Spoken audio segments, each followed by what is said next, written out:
கோவை தொண்டாமுத்தூர் தொகுதியில் தீவிர பிரச்சாரம் மேற்கொண்டு வரும் முன்னாள் அமைச்சர் SP வேலுமணி தாவேக தலைவர் விஜயை விமர்சித்து பேசினார்.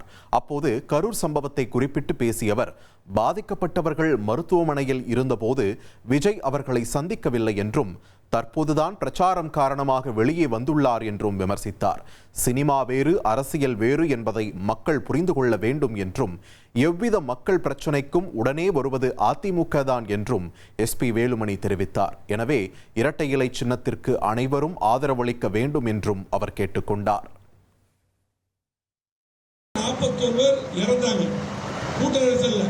அவங்க இதுவரை போய் பார்க்கல. நிறைய பேர் உயிருக்கு போராடி போய் ஹாஸ்பிட்டல் அட்மிட் ஆனாங்க. இதுவரையிலும் விஜய் அங்க போவே இல்லை. அது எப்படி? ஒரு சொந்த கட்சிக்கார அவனுக்காக வந்தவங்க நிறைய குடும்பத்துல ஒரே பையன் தான், ஒரே பொண்ணு தான். அது வாரிசு எல்லாம் போயிடுச்சு. இறந்தவங்க கூட போய் பார்க்காம, சினிமா வேற, நிஜ வாழ்க்கை வேற. நிஜ வாழ்க்கை எதான்னா நம்ம தான் வருவோம், இதே பிரச்சனை நம்ம தான் நிற்போம். இனி செல்லும் இடமெல்லாம் செய்தி. தந்தி டிவியின் வாட்ஸ்அப் சேனலை ஃபாலோ பண்ணினா செல்ல இருக்கும் இடமெல்லாம் செய்தி. இதோ QR கோட் இப்பவே ஸ்கேன் பண்ணுங்க, ஃபாலோ பண்ணுங்க.